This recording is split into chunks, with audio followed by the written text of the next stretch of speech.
Hello everyone. Welcome to our Term Podcast series, or ATPS as we like to call it. Every week on Friday, we feature art and design professionals who take us through their journey in this fascinating world of art. Make sure you follow us on Instagram, Facebook, and Spotify. And with that, let's continue with the show and dive deep into the ocean of art.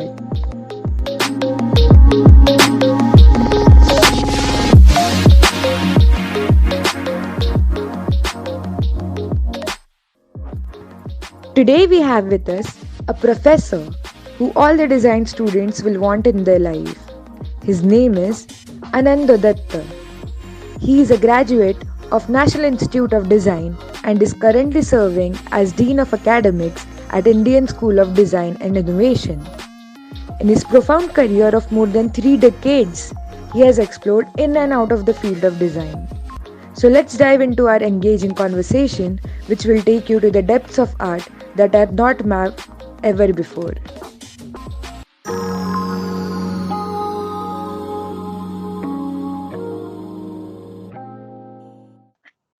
Hello, Ananda Datta sir. It's our pleasure to have you today. Before we dive into our conversation related to art and design, I just want to ask you, how are you and how has lockdown treated you?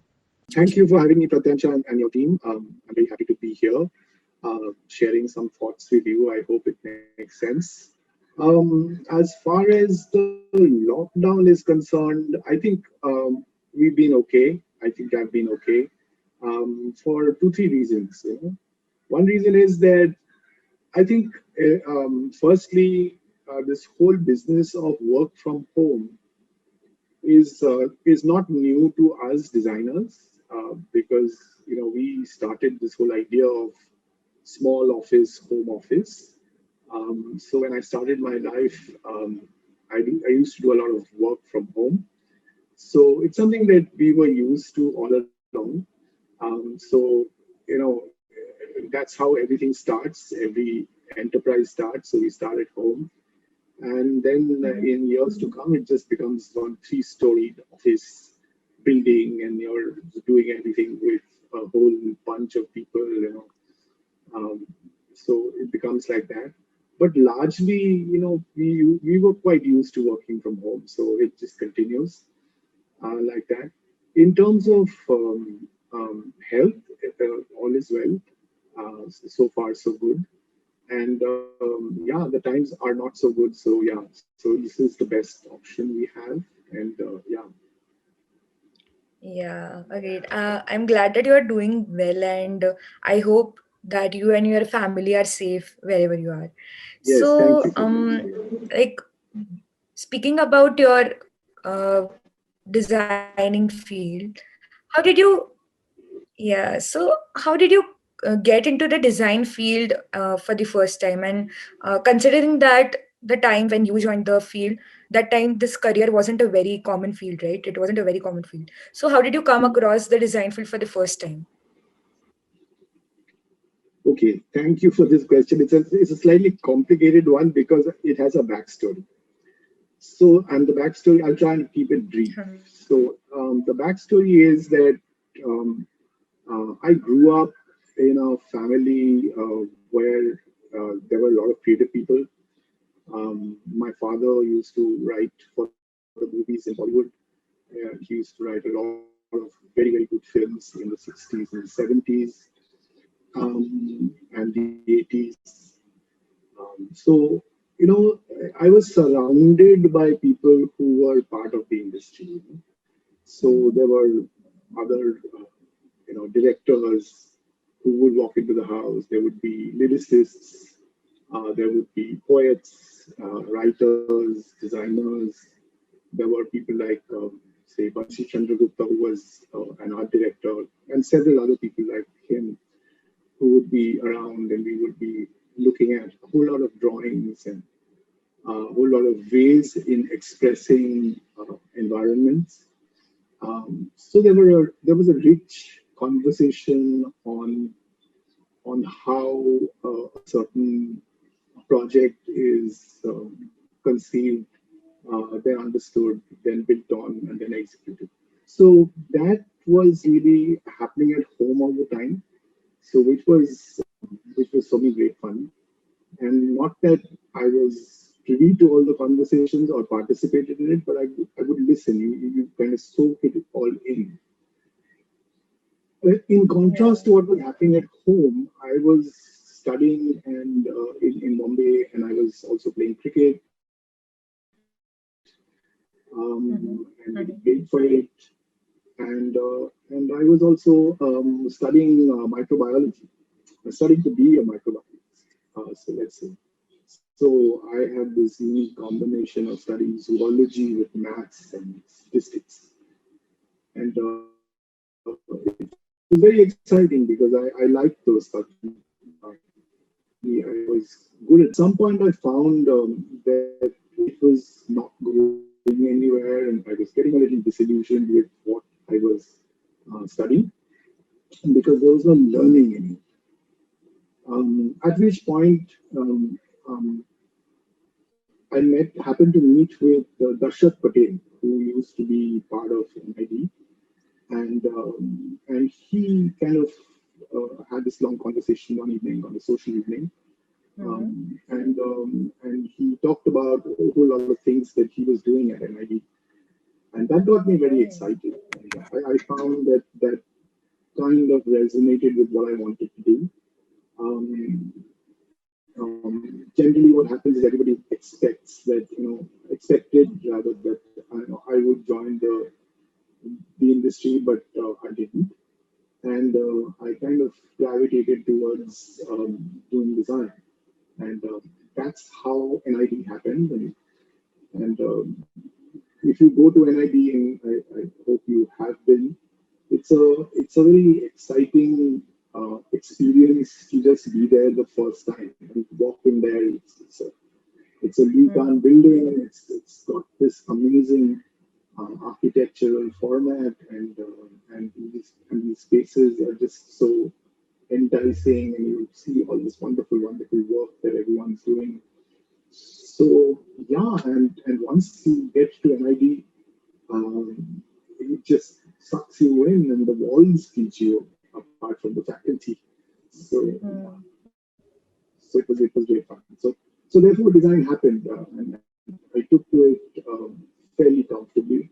I think a lot of my early years and my learnings from all the people who I had sort of encountered were playing themselves out in multiple ways in the work that I was doing, in the way that I was ideating, and the way that I was delivering my projects. All of that kind of, in some sense, became the beginning of a wonderful journey. Yeah. So it's pretty interesting to know how our surroundings, influence the decisions. My earliest memories were of an artist who was internationally famous artist called Chitta Prasad, who used to live here in Hungary, and we used to go visit him. And I was maybe just about 2 feet tall at that time. It was between the ages of say 2.5 to 6. And he was this amazing guy who used to be involved in art, and he was a lithographer, he was a cartoonist, he was a painter, very well known, very accomplished. He also used to make puppets and all kinds of things. So even memories of that time actually begins to sort of keep some residue back for you to chew on. So yeah, all along the way there are these influences which are rich, so rich that you bank on them. Yeah. So you have been in the same industry of design for like 3 decades now. So what changes have you seen in these 30 years in the design field? And what changes have you observed in the approach of a designer over these years? So, interestingly, Prakansha, um, this what I have been in actually is not the same industry. I tell you why. Because when I graduated as a graphic designer, um, Mm-hmm. I would I would have actually assumed that I would be doing graphic design for the rest of my life, which I didn't. So I'll tell you how interesting it gets. So when I started out in life, I used to work with newspapers and magazines, which was a very different kind of a design activity, right? You know, the way in which Yeah. you would design a structure or a grid, and the way in which you would work with news every evening, while it followed one language, it would be dynamic and it would change organically depending on the content. So it should the design should have the flexibility of being interpreted by a reader and seen in a way that the gravity of the news is looked at the different levels with the different layers, right? So it's an interesting kind of design form. From there, one moved to doing all kinds of other things. So as a broad trajectory, if you want to see, the projects that I did after that were, say, traveling exhibitions for Festival of India. I'm just giving you some net thoughts here. Now that is a completely different kind of graphic design exercise because you're looking at how images and content can actually merge together to create a certain kind of experience that you have really decided. So those were different kinds of exhibitions. Now, obviously, when you get into exhibitions, the canvas becomes very different, right? From a publishing world. If the canvas is very large. From there, I moved to doing a lot of work for Doordarshan, which are television graphics and documentaries and so on. Again, then the format changed. So in those days, there were very few color televisions in India, and there was just two channels actually. So everything that one actually shot or created in color would also have to be checked in black and white. So I would actually have to do a lot of calibration so that one would be able to the viewer would be able to enjoy the same information in black and white as well. So that was television. Mm-hmm. Then there was a short stint with advertising. Now, advertising is a different kind of beast, right? You're working with people who have different aspirations, and you're talking to customers who can be extremely wide-ranging, and they would be so you don't have technically a target group, although one talks about TG and TA all the time, but it's kind of open consumption in some sense. So it's a different way in which you actually organize your information and organize it in a way that it becomes a campaign. And you're then looking at not just one canvas, but you're looking at it across all kinds of media. So Mm-hmm. that begins to become an even more exciting exercise because the one story that you've conceived of has to be implemented in different ways across different platforms, let's say, or media options. Um, so then advertising happened. Then, of course, one, in those early days, one sort of decided that if all is going the way it is, we should start a private limited studio. So we had a private limited design company in what, 1990, 1991. Um, Probably one of the first, if not the first. But anyway, so what happens then is then you're organized as an outfit, as a studio, and you're Mm-hmm. looking at delivering a whole lot of projects for different kinds of clients. Now here, again, like you said, in the same business, you're not technically right. You're doing a variety of things. It could mean designing of products, designing of services, designing of signage systems. So a variety of things came to us, and Yeah. I love that variety. Um, Reason being that when you're dealing with variety, you're dealing with excitement, and every project brings a new kind of enthusiasm and a different kind of approach in some ways. So that makes it fun. Um, and once you get into the business of business, what also happens is that you begin to then look at improving your business, widening your scope, um, and all of that. So that begins to become also a player of making of your decisions as a design company. You know? Yeah. Of how do you also widen horizons in some ways.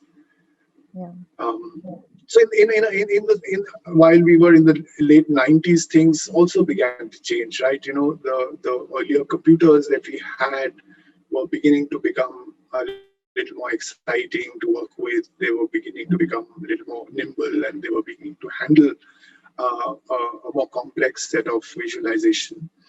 So that became also a transition point for, I think, a lot of us designers when the internet came, and the internet was allowing us to do a lot of sharing of work in a particular kind of manner which we'd not seen before. And then, therefore, of course, design of interfaces began, which was another very exciting field for all of us. We were dealing with how human beings would respond to surfaces and devices. In those days, it was a web, but we were also looking at portals. We were also looking at the design of interfaces. For example, there was a project that I'd done on currency trading in which is which was a very complex interface of how people can trade actual currency from different parts of the world, and so on. So what happened then eventually was that in a lot of ways, these kinds of varied challenges that were thrown at us, at me largely, were beginning to become something that I would sort of wait for. And we've always grown up with this thing, right? Anything new that happens, we would first say, "Acha, dikhao, dikhao, ye kya karta hai?" And then we would sort of get in, open it up, and sort of try and figure out something which would be even more interesting, and then challenge the system and sort of build on it and have fun. So that was also sort of one of the interesting things in my life, that we would be looking for exciting things to do, even in very mundane projects. Um, just to sort of sum it up, different um, projects are kind of different. Agents require different agency, right? They challenge your capabilities differently. So while you can broadly sum it up as design, but I don't know. Yeah. So that was very insightful, and it clearly sees that you have worked for in the industry for a long time for so many companies. So, like, what made you inclined towards teaching? And can you walk us through your journey from being a normal designer to a dean of academics in ISDI? Okay, so that is also a part of the way I think one is made. Um, you know, um, so I'm going back to my father, and so growing up with him was very interesting, right? So, he wrote all this great stuff and made all these great movies, but at the end of it, he was not concerned whether he had credit, whether he had money, whether he had, he just enjoyed the task of doing it, the way of creating something uh, even more powerful than his first draft or his second draft or his fourth draft. So the whole thing is the joy of making things, and that in some ways kind of um, excited me, and I wanted to share that with people. That was Oh, one. So therefore, my makeup was always in this space of how does one enjoy something much more than the gain that you can expect from it. So it was never about um, how I would profit, but how I could create value. So somewhere that I think was an attitude that sort of built itself in me. So when I started teaching fairly early, or mid 90s, let's say, I think it was just a one-off thing. I would go and teach, and it was just something that I would also do as it was like more like social responsibility type of thing. oh, Um, but what happened over time was that I was looking at, I was enjoying it a little more in the later years, um, till such time as I almost quit. In the sense, in 2009, I kind of stopped teaching because I was beginning to feel a lot more insular in some ways. I wanted to do a project of my own, and I wanted to think about things in a certain reflective manner to see whether I'm doing whatever I'm doing appropriately, and so that's a different kind of phase in which you sort of get very meditative and all of that, to question yourself. So at that point in time, I kind of sort of paused for a bit. Um, but you know what? As designers, we are all sort of suckers for startups, right? And yeah, startups are always this great opportunity of creating something new and yeah, something untested. And you have this whole range of possibilities, which you don't want to sort of depend on the the work that has been done before, and you want to sort of look at the world with a fresh set of eyes. Something like that happened when I met with Siddharth, and we were setting up ISD, his School of Design Innovation in Bombay, and he said that, why don't you come on board and see what we can do together. So I said, okay. So again, startup, and once you have a startup happening, then you start to experiment a lot. And experimenting with learning, especially in the design space, is really exciting. I mean, in the sense that you can't teach the same thing in the same way every day, right? It's not history or geography. So every time you teach the same course, or you learn a little more, and you learn with the student. So the whole act of teaching, let's say, is a participative way of learning. So it becomes even more fun. So therefore, it sort of once started working in the education space. Of course, I was at the beginning. I was just there for 3 days as an adjunct, but leading the one of the design disciplines. But eventually, once you're bitten by the bug, you kind of are in it for the long haul. So at some point, I was invited to sort of come on full time, and so that's where we are, and it's all good. yeah. So it seems like the process of exploring your options introduced you to the teaching process, and which actually ended up as something that interested you the most, right? So, Um, Something yeah. like that, and something more than that. See, the thing is that, for example, um, if you were to teach somebody to make a film, uh, Mhm. you can give them the process maybe a little bit, give them the structure maybe a little bit, give them the things that they're supposed to do a little, but it's all a little bit. Largely, a lot of the passion to do it will come from the student. So it's a little different, right? I mean, um, you you as a designer, you make the decisions. You are the one who's driving a certain decisions based on a certain logic, right? Mhm. But as a teacher, you're not. You have to learn how to step back and help other people make choices. So, and then the project is not yours, although you're sitting back and watching the fun and nudging the student to actually arrive at a possible solution which is the most appropriate or optimal. But largely, you are not in the forefront of things. So you are kind of watching from the gallery as the student begins to flower and begins to do their thing. Yeah.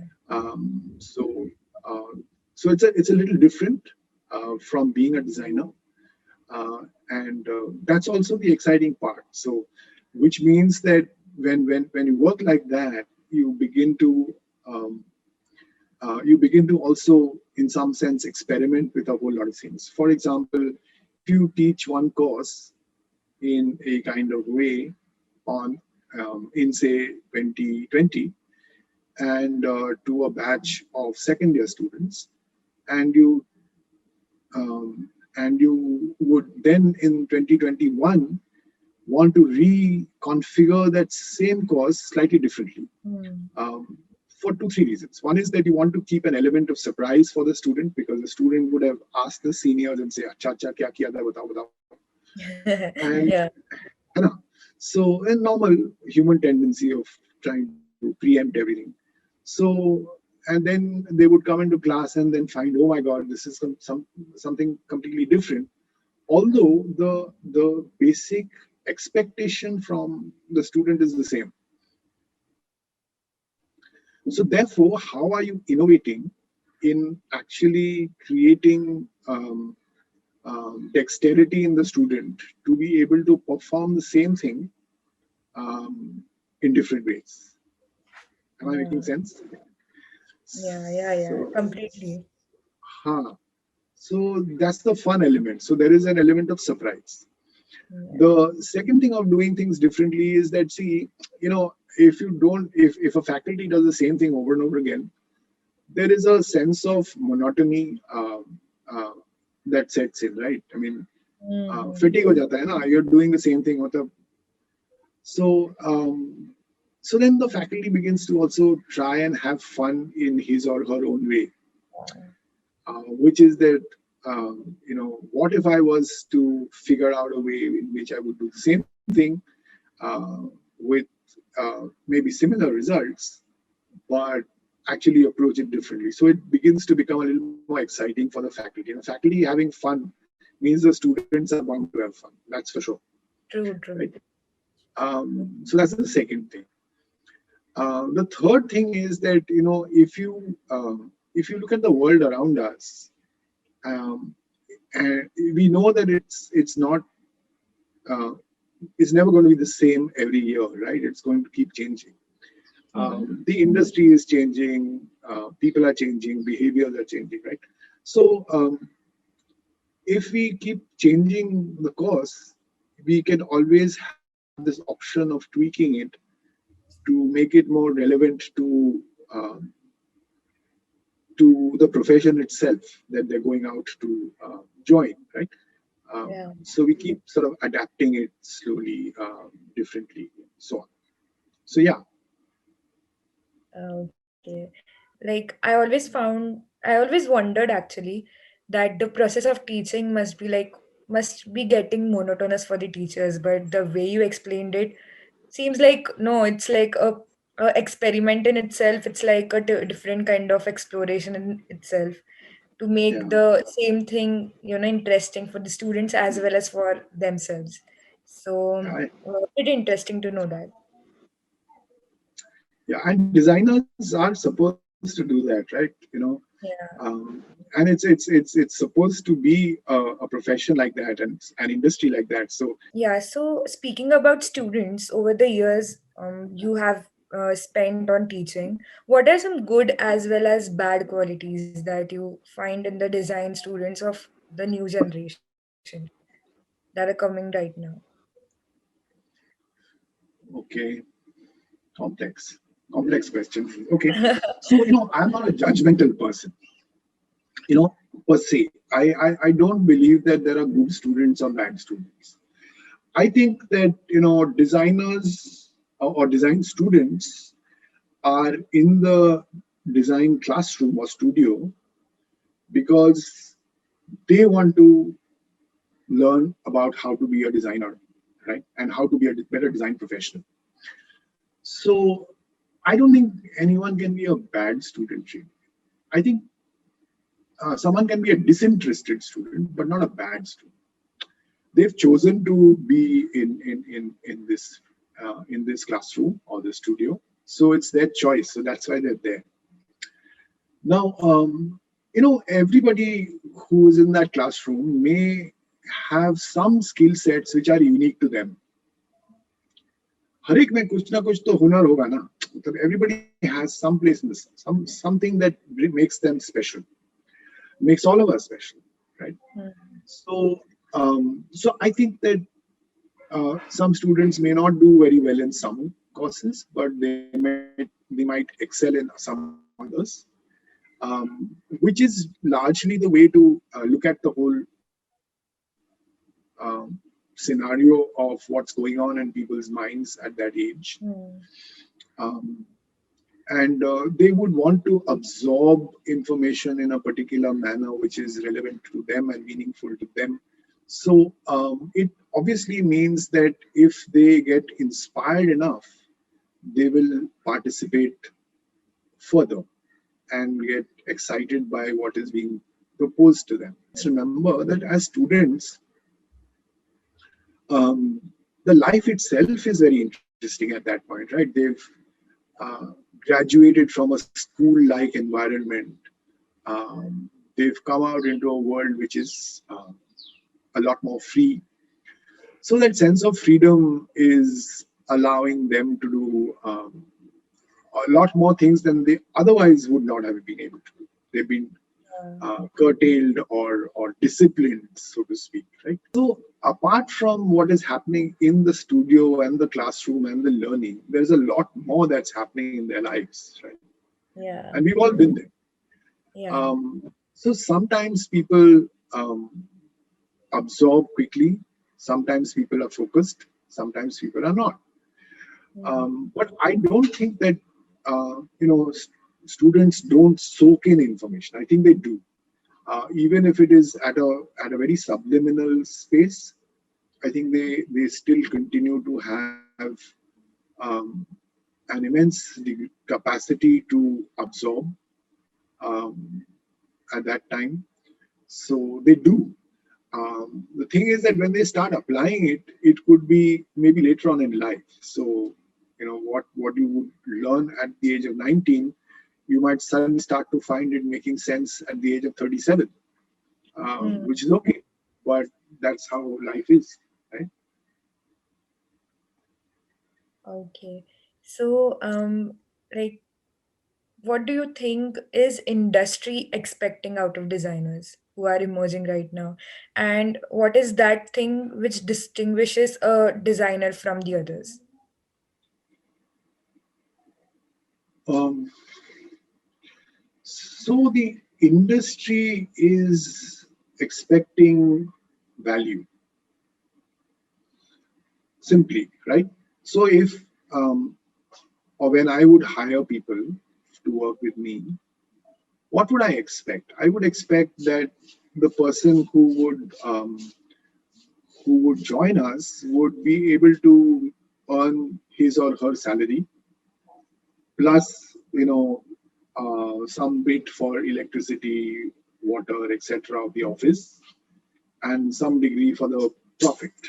So technically, we are looking at a sum which is 3 times the salary. So in some sense, you're looking for value, right? Now, if you are hiring a designer to make refrigerators, then obviously you want to see profits from the work done by the designer. And if you are hiring a designer for services sector, or for applications, or for tech or whatever it is, the bottom lines are very important. So, what is the benefit that you can bring to the company, to the organization, both in terms of your intellectual ability and the inspiration that you bring to the table when you do projects with your team, and Mm-hmm. also in some sense, like I said, revenue, because that's the key, right? Um, the other other part of your question, I think I'll answer a little differently. See, a designer, um, um, in their own right, every designer, whatever they do, they create, they generate livelihoods. They, in some sense, create employment for other people. Yeah. So if I design an object, or if I design a service, or if I design uh, a book, even, I know for certain that a lot of people down the line will participate in making this object Mm-hmm. um, come through to fruition, right? So if a designer's role is just to design, then it's one part. But it's also that the overall impact of the designer's work begins to become, in some way, creating opportunities for a whole lot of other people, Yeah. um, which is also an interesting part of a designer's life. Um, So that was a very different perspective because I have asked these questions to like different people as well. And this was a very different perspective to that. So thanks for giving that to us. Um, One more thing is that being in a creative field, there are many a times when you don't know how to just change your approach sometimes, and just come up with newer ideas. So what do you think is the best way for designers to come up with new ideas, and from where do you personally find its inspiration for designing? so design per se is, or any profession per se, is a way in which you love waking up in the morning and doing something, which is why you choose that profession, right? Mm-hmm. So for me as a designer, it's a way of life. It's not like profession. Like I was talking about my father, it was like that. It's Yeah. it's that manufacturing defect, right? I mean, for me, design is a practice. It's automatic. So anything and everything I do might have in some way some reference to some Design. design story that's working in my head. So Mm. if I can't inspire myself, then I would think that I'm in the wrong profession. That's one. Two is that a lot of people have said in my time what used to be the black book is today's Behance or Instagram or whatever it is that we generally look at to appreciate other people's work. So I can't look at other people's work to get inspired. I'm talking personally. Mm-hmm. I look at other people's work to appreciate. I see value in it. I see effort in it. I see skill in it, and I like that. And I write emails to say, hey, you've done a great job and wonderful work, etc. Mm-hmm. But inspiration is, everything has to come from within. It is in the mind, in the heart, in the soul, in the spirit, whatever you call it. But it has to come from within. I don't see it coming from anywhere else. Uh, Along the way, there will be many people who will probably, in some sense, um, discuss with you possibilities of doing new things, and you will say, "Ha, ha, ha, ye to acha hai." And they will give you, in some sense, some motivation, let's say, of trying new ways of looking at your work, Mm-hmm. which in today's world is very easy. But in my time when we were growing up, there were very few people who could actually give you some advice on what you were doing. Um, so yeah. So at a motivational level, yes, there could be interesting support, important support that you could get from people. But from the inspiration point of view, You got to find it within yourself, I think. Yeah. Uh, I just want to say the way you describe the designing field and the connect that is between you and the field, it's just beautiful the way you describe it. Thank you. So yeah. You have been in this industry for so long, and you have seen the changes that have occurred previously. So what are some changes that you expect to see in the world uh, in the future? In fact, it's kind of getting there, right? So when we grew up, even the projects that we used to do at NID, um, the interesting thing was that when you did a project, you would and you were researching on a project, you would work with a whole lot of different kinds of people who were not designers, but who were resource people who would give you uh, a broad sense of information, okay, of what you were expected to do. So they would create the backdrop for it. Um, so design is never a siloed space where I am the center and I know everything and I'm the best. There are some people who think like that, but it's never like that. It can't be. Um, and so in all the projects that I've done over these many years, is that um, I've found people who would give me the research well, the information well, and the questions that I would ask of them and the questions that I would ask of myself before I designed what I was supposed to, would be very sharp, very critical, very direct, sometimes very cruel.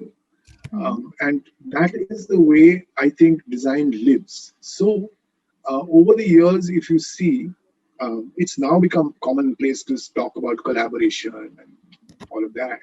Mhm. But it's always, in some sense, been that. It's becoming more so now. For example, you would definitely go to a psychologist to get an understanding of human behavior to help you build a product or a service. You will go to a social scientist, you will go to an ethnographer, you will go to a, um, if you're working on something for healthcare, you would have to deal with doctors.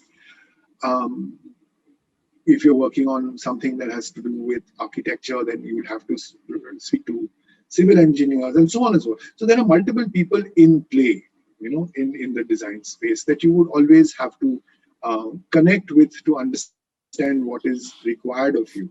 You know, which is the best way for the profession to become uh, um, more appropriate for the final user consumer, right? Um, the other interesting aspect is that while we are now talking to a lot of people when we actually design, it is also becoming clear that these other professions and professionals are also beginning to understand that designers are creating value based on a certain piece of information. So they are also getting design sensitive. you know so I think it's not only about aesthetics, it's also about being sensitive to function, sensitive to usability, sensitive to sustainable practices. All of these things that we keep talking about in a design studio is also now being discussed in boardrooms, in management conversations, in every other sphere, in conferences. So I think that is becoming more interesting. Um, the other probable factor which I see happening is that um, designers will be able to actually work with um, um, colleagues from all over the world. So you could be working on a project, which in which your colleague could be based in the US or in Europe or in the Far East. And you would be able to seamlessly find a way to um, find outcomes.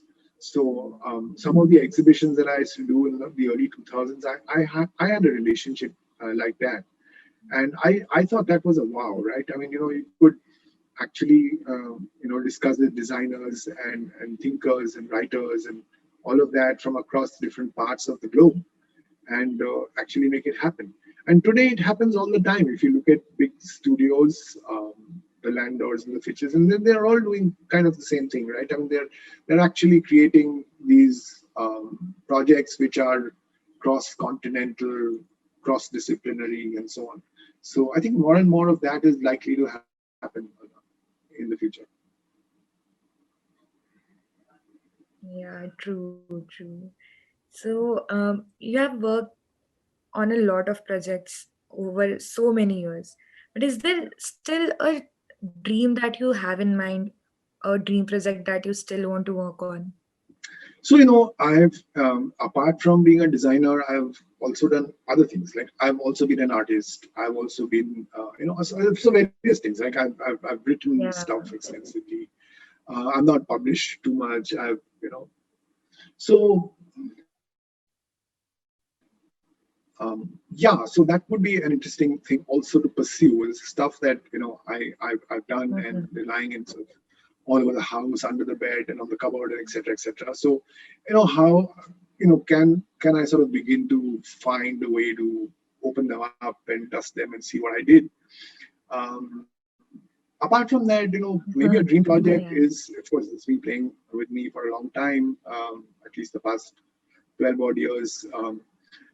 I've been thinking of, wanting to make a film.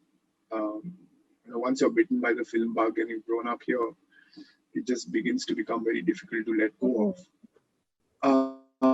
of. So this was, I mean, I started out thinking of a fiction feature film, which would be an opera. So, and I was trying to create an opera Oh. with poetry. I mean, it's not something that you create opera with songs and music and lyrics and all of that, right? So, but Yeah. here I was thinking of an opera with just poetry. So, it would be a spoken opera, and it's something that I've kind of written and it's still lying registered and all of that. Several copies of it and drafts of Mm-hmm. it. But let's see someday. It's so interesting. That was very interesting. And I hope that your dream of making that spoken poetry uh, just gets fulfilled as soon as possible. The thing is that Yeah. when you're doing something like this, when you're writing an opera, when you're writing something which is when you're writing a script, you're visualizing everything in your head, right? Of what's going to play out and what's going to happen and how it's going to be lit and who's going to Yeah. wear, how will someone move from one point to the other, etc. So while you're imagining all of that and you're writing, you sense this great space of illusion. Yeah. I think that's the bigger joy. बना तो Yeah. अच्छा है, नहीं बना तो भी चलेगा. Yeah. And that space is all to yourself, right? So that is your Unfortunately, person. yes. Yeah. So amazing, amazing. So the conversation that we had was very insightful, and I got to know some really different perspective to a few things, and I am very glad that you gave it to me. But before we end this conversation, I just want to ask you if you have any kind of general advice to the budding artist or any advice in general for the listeners and audience.